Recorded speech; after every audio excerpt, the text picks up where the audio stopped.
Ya, bismillahirrahmanirrahim. Alhamdulillahirabbil alamin. Wassalatu wassalamu ala habibina wa habibilahil alamin. Al-bil qasim Mustafa Muhammad. Allahumma shalli ala Muhammad wa ali Muhammad wa ala ali thayyibin tahirin al-ma'sumin. Ya, kita mulai dengan baca basmalah bersama-sama. Bismillahirrahmanirrahim. Allahumma shalli ala Muhammad wa ali Muhammad.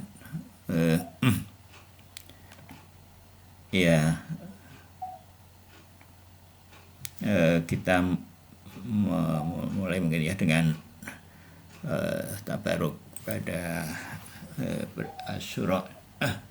Ya, mungkin tahun ini sudah baca atau belum Al-Quran ya, surat Maryam.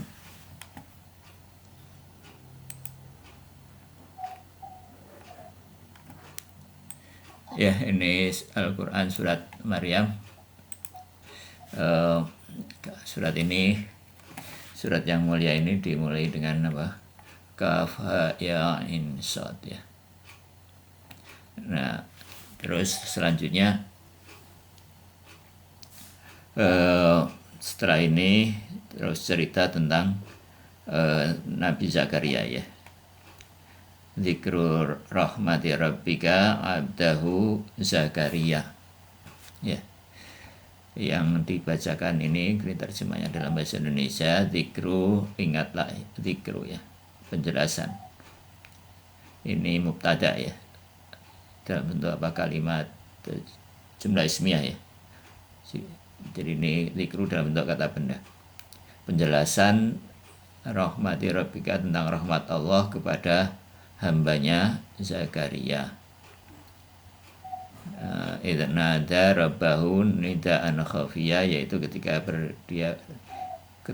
nada berdoa ya, rabbahu, kepada Tuhannya, nidaan khafiyah, dengan suara yang lembut dan seterusnya. Sungguh aku telah lemah, kepala aku telah penuh beban, dan seterusnya ya. Nabi Zakaria ini tidak dikaruniai, mungkin ya belum dikaruniai oleh keturunan. Dan wa inni khiftul mawaliya min warai wa kanat imraati akhir, dan sungguh aku khawatir terhadap kerabatku meninggalku, padahal istriku seorang yang akhir ya. Maka seorang anak dari sisimu, dan seterusnya. Dan nah, apa tafsir dari kaf ya ain sad itu?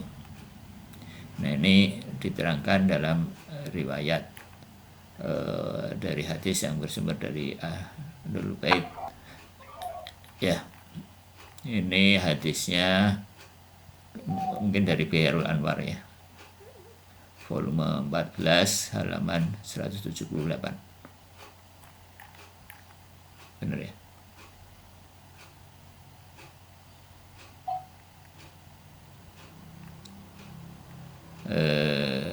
Mana catatan kaki nomor 2 ya, apa maksudnya? Benar ya ini ya, tapi walhasil ini bersumber dari hadis-hadis Ahlul Bait.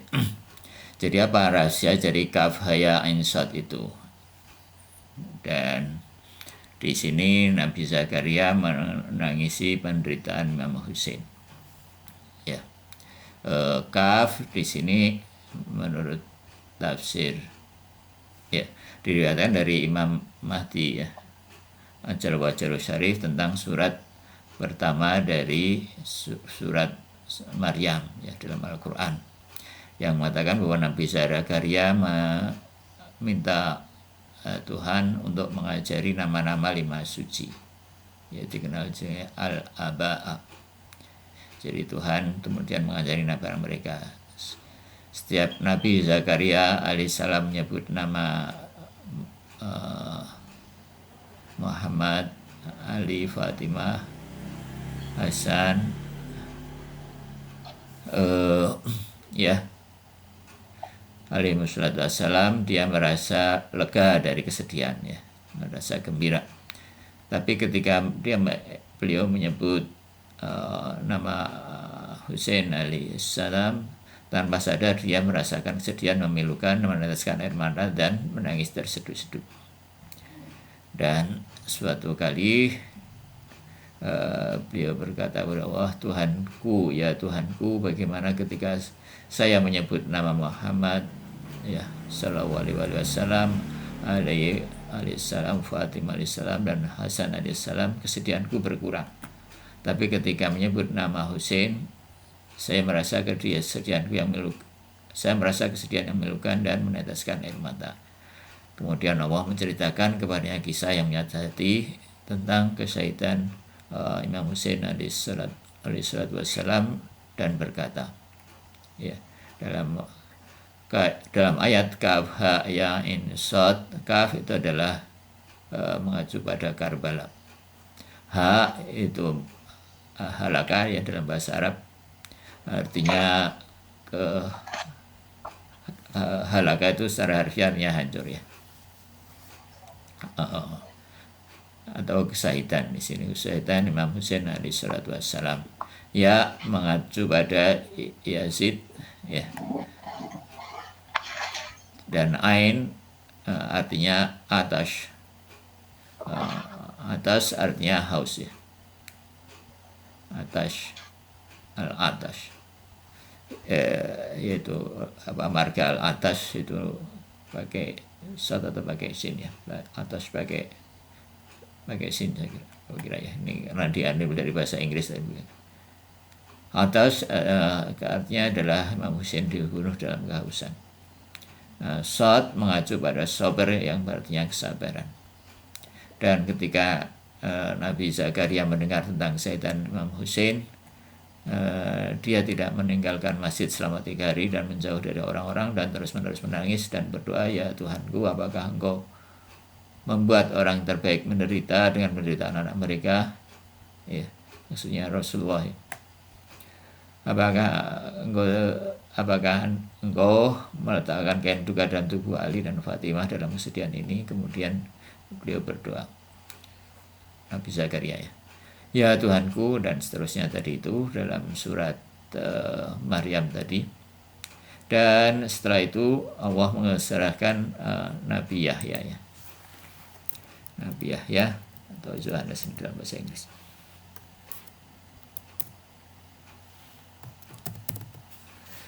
Nabi Yahya alaihissalam, dan kemudian Nabi Yahya itu ya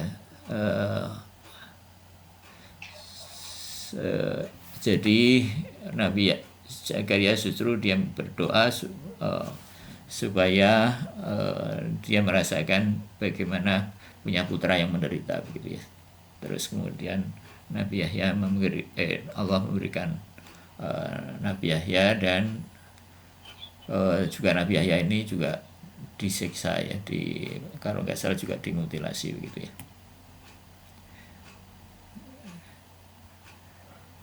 Dan ya Nabi Yahya ya dibunuh atas perintah tiran pada waktu itu karena melarang ya, mencegah dari kejahatan, dan dipenggal dan disematkan dalam baptisma dan seterusnya. Jadi kisah kesyahidan Nabi Yahya ini sama melukainya dengan kesyahidan Nabi Imam Husain alaihissalam ya.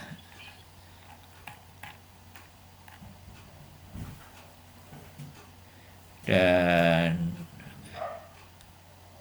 ya gitu riwayatnya ya, dalam surat Maryam ayat 7.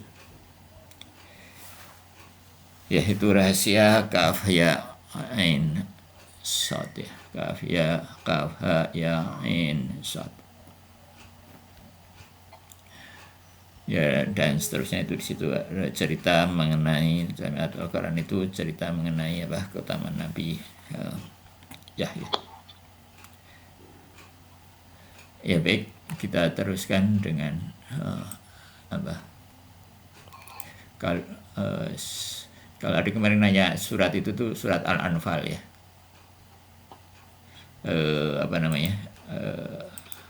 ya khulu baina marti Al-Anfal 24.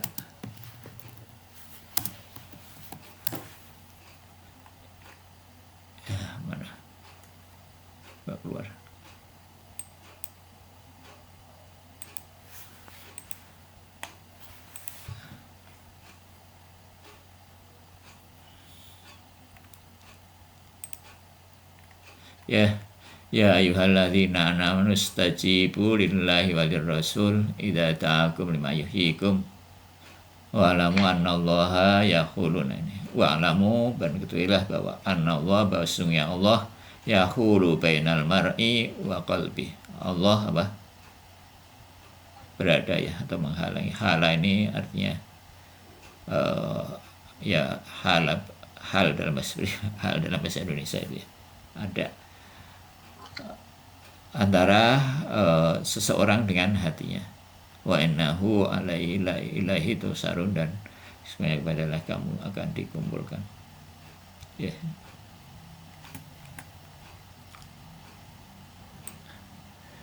Oke, kita teruskan dengan Bidayatul Hikmah.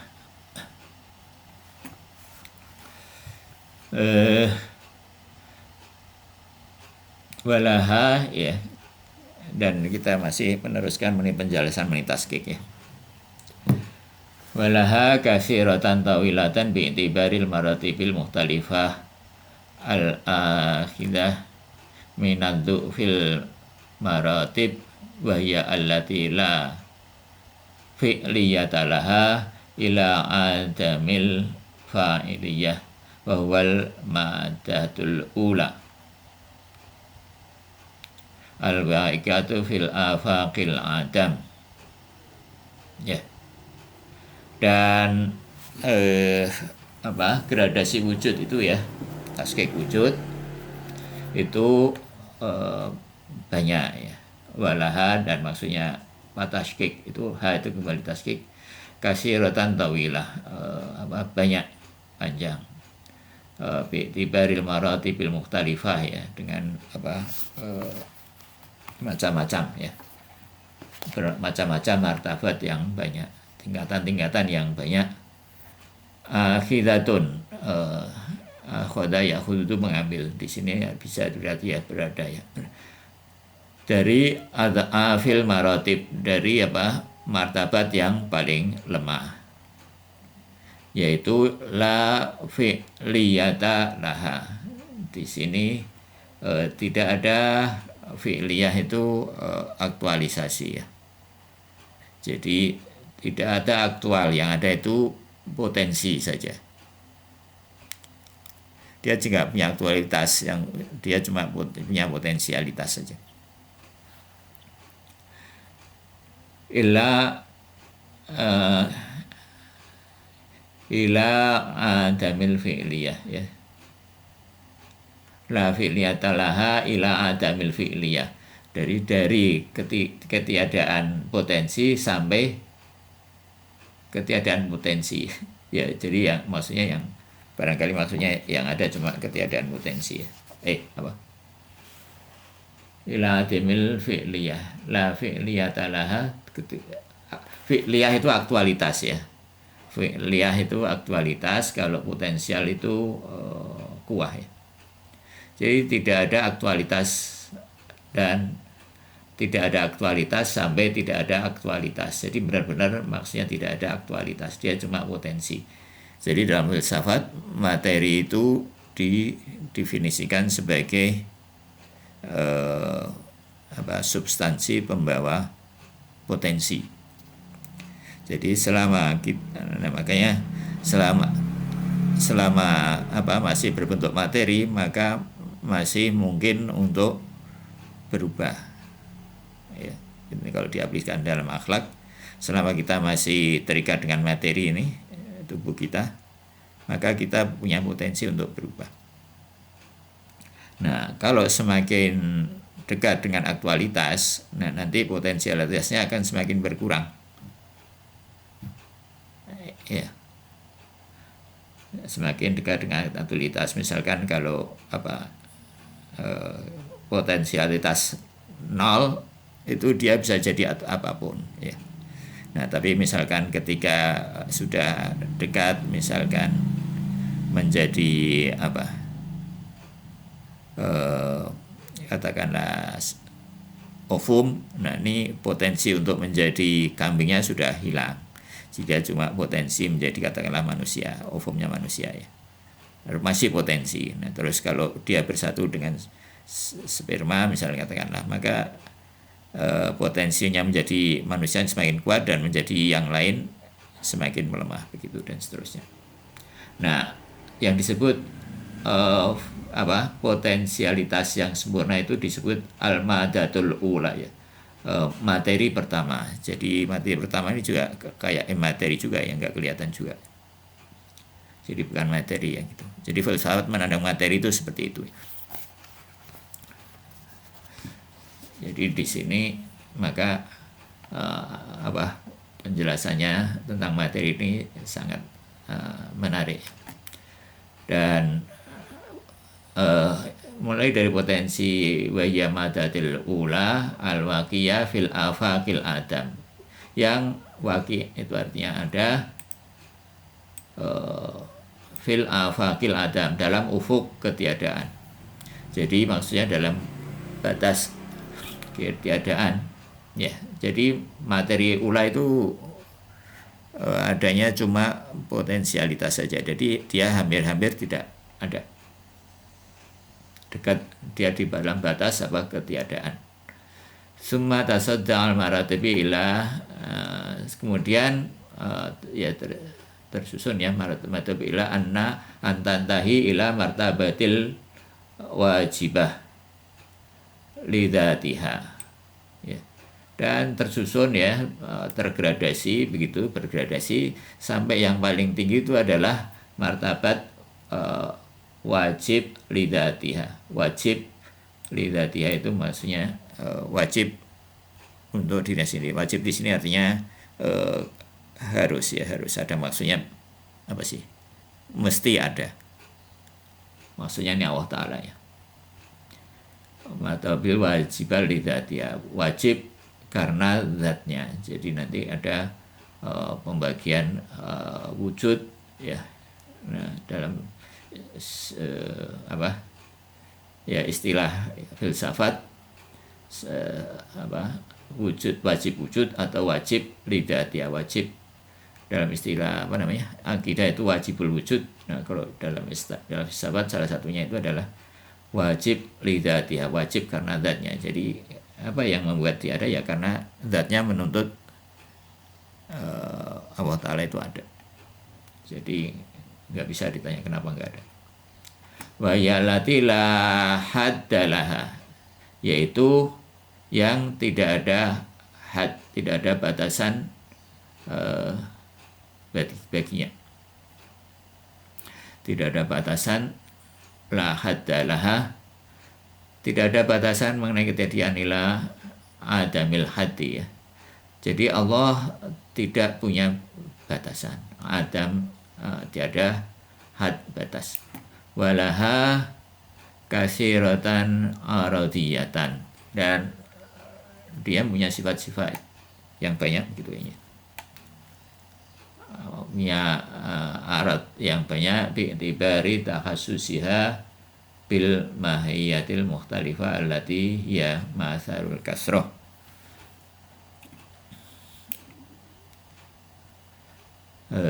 Bi'tibaril takhassusi dengan apa ini? Bi'tibaril takhassus al-mahiyah mukhtalifah allati masarul kasroh. Jadi dia bebas dari mahiyah ya, yang mahiyah itu adalah sumber dari kasroh. Jadi kenapa kita memandang banyak? Karena kita ini, pandangan kita itu terikat dengan mahiyah ya. Jadi kalau kita melihat sesuatu itu kan kita kan nggak bisa, kan kita terpaksa harus, karena kita butuh komunikasi, butuh apa, maka kita harus membeda-bedakan, oh itu jeruk, itu piring, itu dan seterusnya. Nah, mahiyah itu kan kita mendefinisikan macam-macam begitu ya, sehingga wujud itu jadi kerasa banyak itu. Jadi yang sumber kebanyakan itu adalah persepsi kita mengenai mahiyah itu, bahwa karena kita harus jadi kita terbiasa dengan mahiyah, sehingga, dan mahiyah itu adalah yang membatasi gitu ya, karena kita melihat bahwa alam ini bermahiyah ya maka kita terpaksa mau nggak mau membuat batasan-batasan. Dan itu adalah batasan-batasan itu ya kalau wujud dibagi-bagi ya akhirnya ya jadi banyak. Jadi masyiyah ini dibilang ya misarul kasroh, sumber dari al kasroh banyak ya. Mana ini ya, jadi ini terjemahannya adalah kalau dalam Ustadz Adlani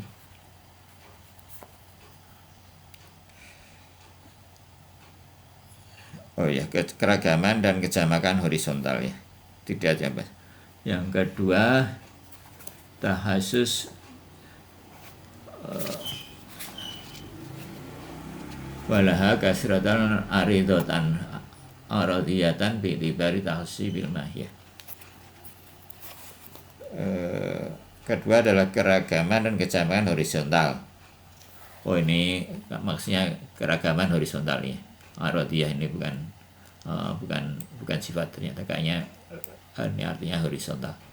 Jadi keragaman macam-macam keragaman horizontal, keragaman ya kita kan memandang keragaman itu horizontal ya gitu.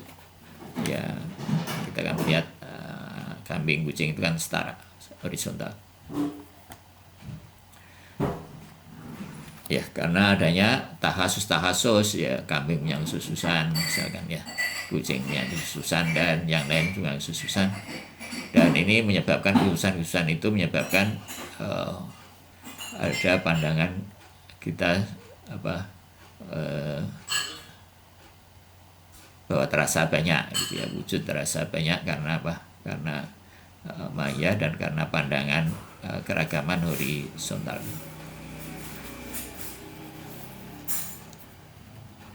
Ya, sampai di sini ada soal mungkin ya perlu perenungan ini untuk memahami ini. Ya, tapi untuk memahami yang tadi kayaknya nggak sulit ya, bahwa dari ketiadaan sampai dari madatul ula tadi itu sampai wujud tertinggi ya, itu mungkin nggak sulit. Nah yang agak sulit mungkin yang bagian yang ini memang agak sulit ya, perlu perenungan. Ini Bapak juga sebelum sepenuhnya ngeklik dengan kalimat ini ya. Pemahaman keragaman horizontal ya, tapi jelas bahwa keragaman horizontal itu menyebabkan wujud itu terlihat banyak ya di mata kita. Itu nggak sulit kalau itu.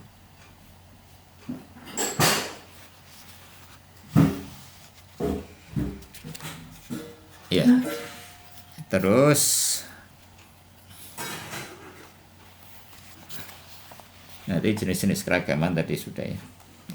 Kemarin sudah jenis-jenis keragaman itu ada 4.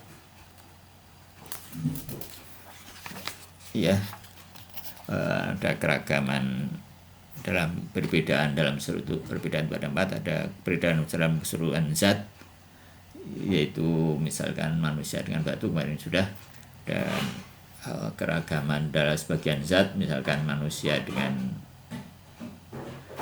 kambing ya.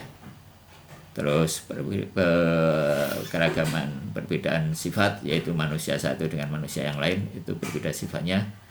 Dan yang terakhir ini yang keempat yang tidak mungkin agak terlewat oleh kaum masyayun, yaitu keragaman perbedaan dalam bertingkat dengan gradasi. Oke.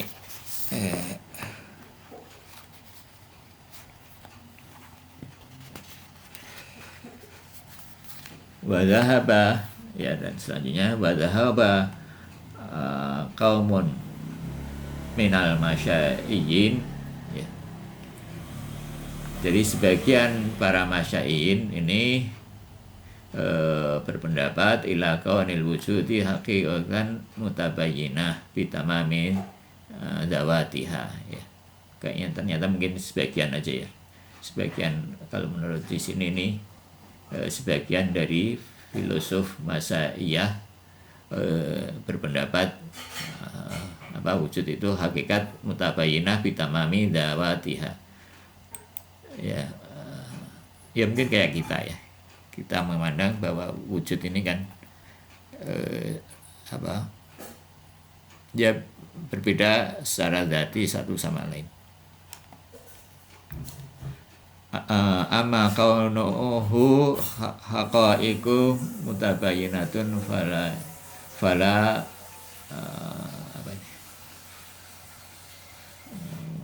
fali ikhtilafi asariha wa amma kaunuha mutabayyinatun bitamali dawat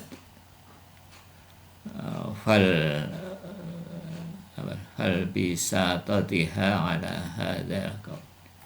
Apa ini? Jadi bahwa itu sudah tadi ya. Dan selanjutnya mereka juga mengatakan bahwa perbedaan dan efek dan karakteristik yang kita saksikan dalam eksternal merupakan bukti perbedaan hakikat wujud yang sama yang lain. Mereka mengatakan juga bahwa amma kaunu hakal mutabayyinan fali ikhtifali asariha ya. Jadi hakikat perbedaan yang mutabayyinah tadi itu, mutabayyinah itu perbedaan yang pertama, jenis perbedaan yang pertama, perbedaan dalam usulan zat. Karena fali ikhtifali asariya, karena perbedaan asarnya, efeknya. Jadi efek kucing berbeda dengan efek kambing, misalkan. Maka ini berbeda asarnya, oleh karena itu juga berbeda secara mutabayyinah. Gitu menurut mereka ya. Wa amma kaunuha mutabayyinatun bitamali dzat fal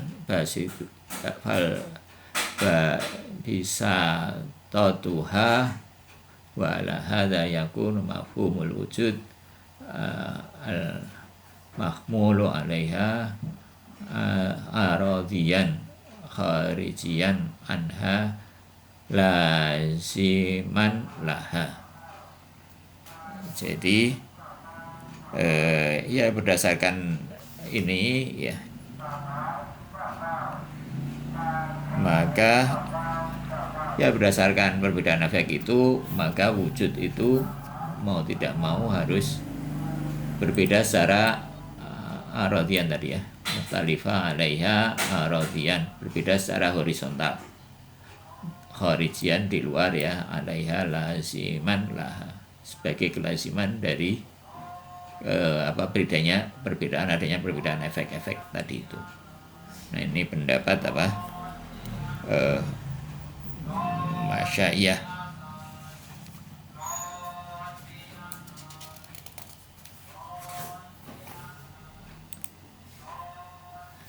Nah terus wal haqqu annahu, bahwa yang benar adalah hakikatun wahidatun mutasyakikah, bahwa wujud itu adalah hakikat wahidah musyakikah, yang satu ya. Karena ya, karena selain wujud adalah ketiadaan ya, karena ketiadaan satu maka wujud juga satu. Dulu itu sudah ya. Jadi ini mungkin untuk memahami bahwa wujud yang cuma satu itu satu dan hanya satu itu dulu sudah ya, tapi itu di pasal sesudahnya, pasal yang sudahnya. Jadi memang agak lihat ya. Jadi kita harus merefer. Oleh karena itu kenapa filsafat itu harus agak dibaca berulang, karena sebagian argumen ini menunjuk kepada pasal yang sesudahnya. Ini agak jadi ya seperti beberapa ilmu itu seperti itu ya. Jadi untuk memahami yang ini perlu yang sesudahnya. Jadi tapi juga adanya atau beragam ya.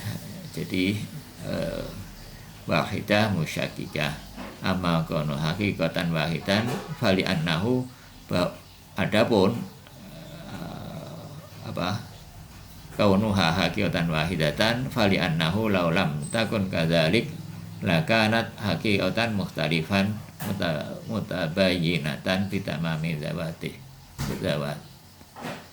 Dan kalau nggak demikian, soalnya kalau nggak wujud itu kalau nggak satu ya mau nggak mau harus diterima dia berbeda secara horizontal tadi ya, tamami zat tadi itu. Jadi pilihannya itu sebetulnya cuma dua ya kan, pandangan peripatetik atau pandangan mulasadra ini ya, atau pandangan Pahlawiyun ya. Walasi mau dan kelaziman dari konsekuensi ya, lazimah ini konsekuensi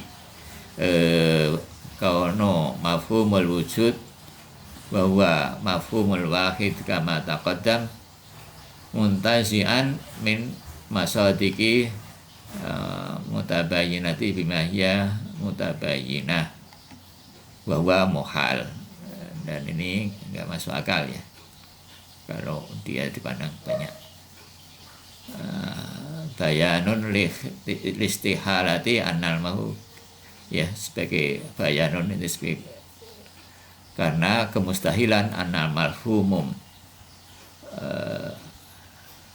al-mistaq wahidan dzata innama farikun kaunal wujudi zihniyan atau kharijian. Supaya ini apa ini?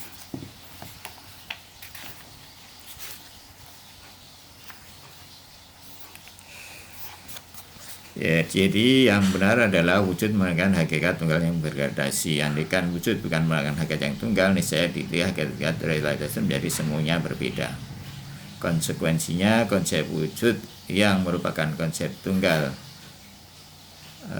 univokal itu harus diabstraksi dari individu identitas yang sebenarnya berbeda, yang tidak mempunyai kesamaan apapun, dan ini adalah mustahil.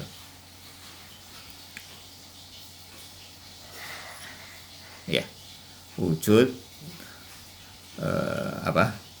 univokal tadi mustarok maknawi. Nah, kalau mustarok maknawi, maka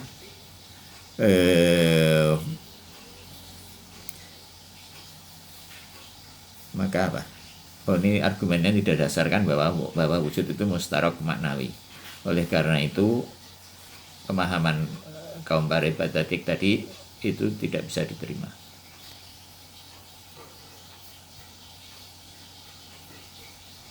Ya. Penjelasan kemustahiliannya adalah mesti terdapat kesatuan esensial. Jadi karena wujud mustarok maknawi, maka lazimnya mesti ada kesatuan esensial antara mafhum dengan antara konsep yang mafhum dengan misdaq. Ya, jadi mafhum dengan misdaq itu kan ada kesatuan ya, gitu menurutnya. Jadi kesatuan. Nah, kalau kalau dia beda mutabayyinah, jadi ini di sini argumennya juga menarik bahwa ada kesatuan antara mafhum dengan misdaq. Jadi misalkan di depan kita ada jeruk, ini depan Bapak ada jeruk, di kepala Bapak itu ada jeruk. Kalau tidak kalau itu mutabayyinah, ya nggak mungkin ada kesamaan antara jeruk yang di luar dengan jeruk yang ada di kepala. Ini misdaq.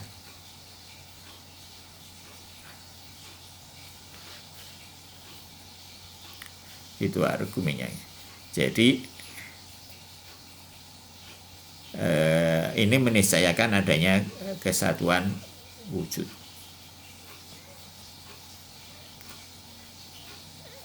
Jadi perbedaan antara keduanya itu adalah di alam mental, sementara individu berada di alam eksternal. Tadi misdak itu ada di alam eksternal, sementara di alam luar ya. Sementara mafhum itu ada di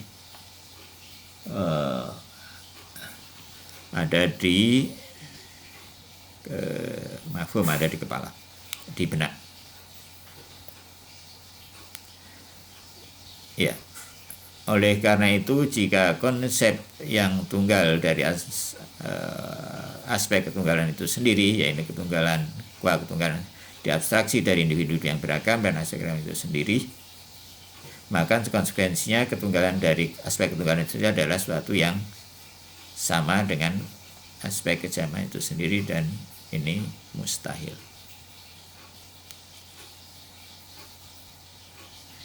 Karena itu, jika konsep yang tunggal dari aspek ketunggalan itu sendiri, ya ini ketunggalan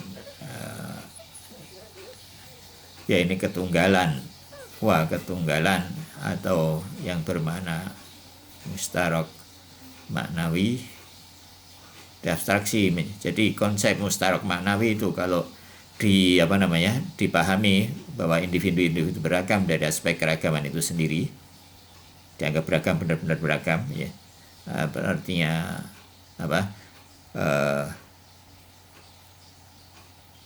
beragam secara hakiki ya, maka ya nggak bisa kan. Maka yang satu bilang beragam hakiki, yang satu tunggal hakiki, dan itu mustahil ya kan, nggak mungkin dua-duanya hakiki. Itu sudah. Jadi harus yang salah satunya itibari. Jadi ya wujud itu apakah? Jadi pertanyaan di awal ini ada kan, apakah wujud dan banyak itu dua-duanya hakiki atau salah satunya yang hakiki? Jadi maksudnya wujud banyak hakiki, wujud tunggal hakiki, atau wujud tunggal hakiki banyaknya itibari, atau tunggalnya itibari banyaknya hakiki, atau dua-duanya itibari, ya itu nggak mungkin.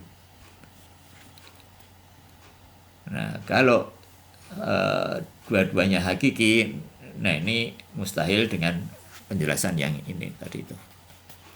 Jadi mestilah salah satunya itibari.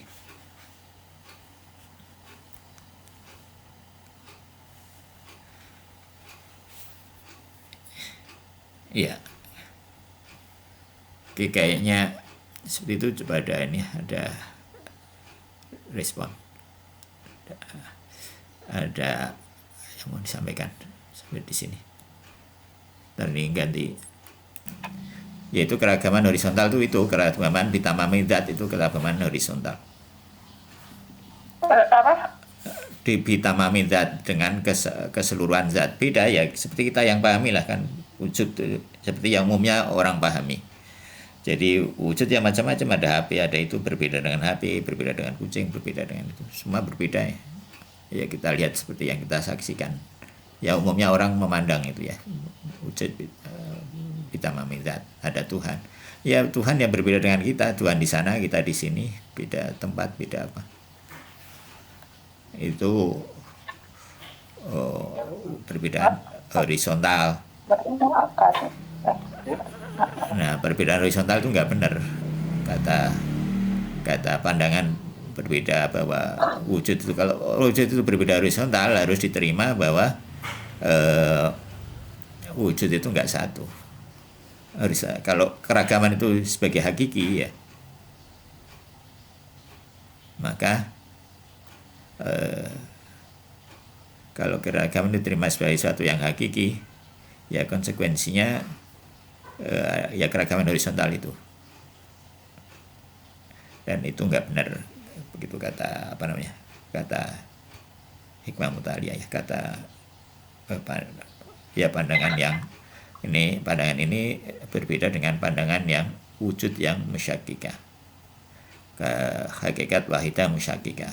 Kalau wujud hakikat musyakikah itu nggak ada apa namanya, keragaman horizontal itu, yang ada keragaman vertikal.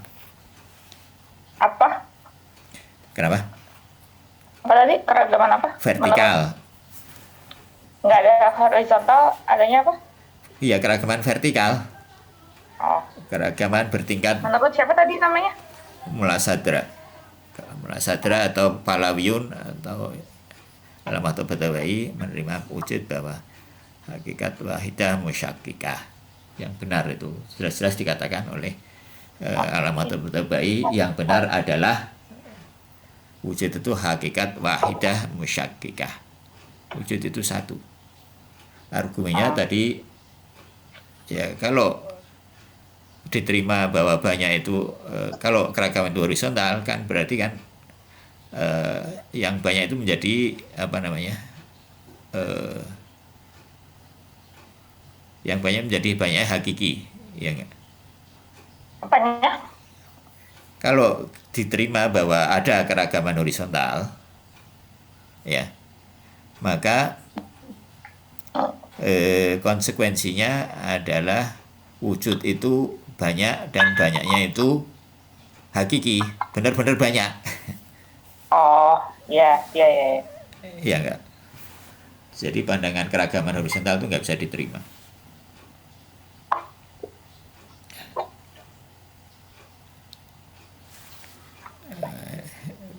Begitu intinya. Yang benar adalah wujud itu hakikat wahidah musyakkikah.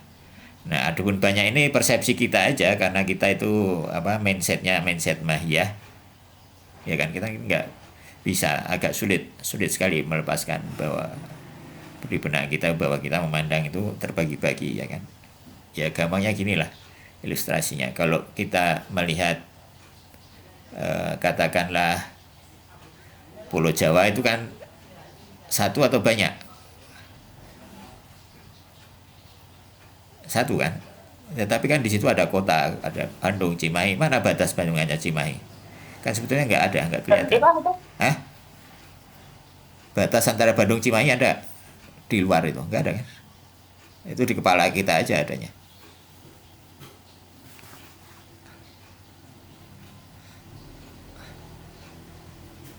Ya kalau karena di kita itu sudah biasa, kita harus ngomong mau kemana, mau ke Cimahi, maka kita terpaksa membuat batas antara Bandung dan Cimahi, kan gitu. Nah, kita kan butuh komunikasi, butuh pemahaman, butuh ini, butuh itu. Nah, karena kita terbatas, ya mau nggak mau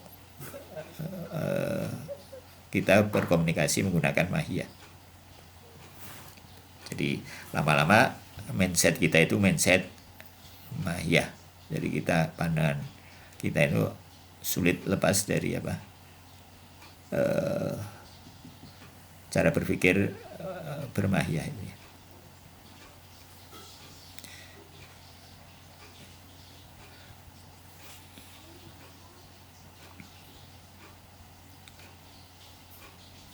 Ya kira-kira begitu gambarannya.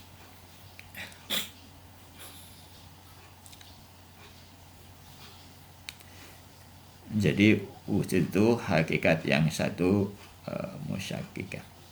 Keragaman horizontal itu cuma persepsi kita aja, itibari.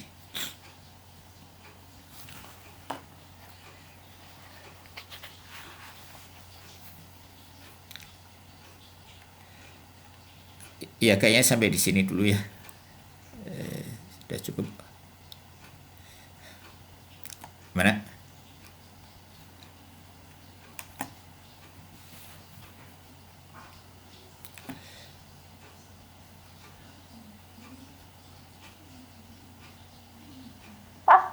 Ya. Kalau peripatetiknya apa sih? Peripatetik masyaiyah ya. Ya apa, ilmu filsafat yang dinisbatkan kepada Ibnu Sina kalau dalam Islam. Jadi juga kalau di itu dari Aristoteles. Aristoteles dibawa ke dunia Islam, dan ya penerusnya adalah Ibnu Sina yang dianggap apa, asas peripatetik. Yang bukan peripatetik itu adalah Surawardi ya, itu iluminasi atau Isyraqiyah. Isyraqiyah berpandangan berpandangan as-sholatul mahiyah ya, bahwa masiyah lah yang asil. Peripatetik itu berpandangan as-sholatul wujud asil. Cuma hikmah satu lagi aliran filsafat itu ya hikmah ilahiyah itu ya, mula sadra. Nah, mula sadra dan peripatetik sama-sama berpandangan as-sholatul wujud. Nah, cuma di daerah sini, di daerah apakah wujud itu yang asil itu satu atau banyak. Nah, peripatetik itu berbeda dengan hikmah mutaliyah.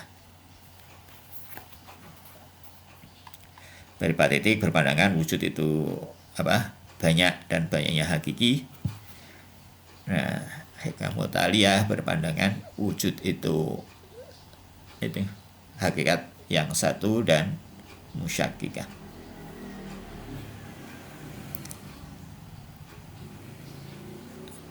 Ya, dalam banyak hal ya sama ya, peripatetik dengan hikmah mutaliyah.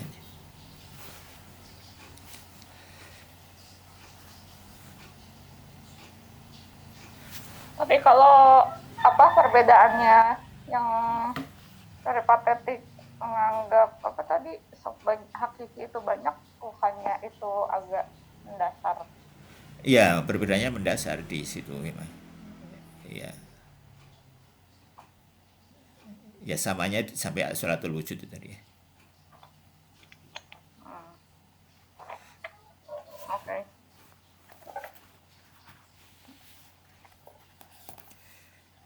Nah, kalau filsafat barat itu kemana-mana, ke sosial kemana, maka itu dalam pandangan para filosof Muslim atau filosof Iran katakan filsafat barat itu nggak masuk kategori filsafat karena dia sudah berbicaranya kemana-mana, nggak bicara dengan wujud gitu. Filsuf barat kan ya sudah kemana-mana ya, agak jauh dari pembicaraan mengenai wujud. Jadi yang masih dianggap filsafat itu ya tadi Isyraqiyah, peripatetik, sama hikmah mutaliyah. Ya sekalian di sini disinggung pandangan-pandangan kaum sufi ya, atau pandangan-pandangan yang berdasarkan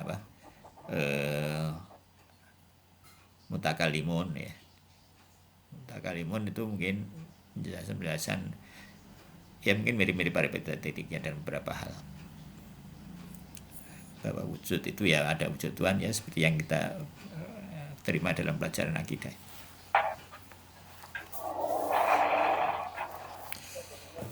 Ya begitu. Terima kasih. Kita ucapkan alhamdulillah.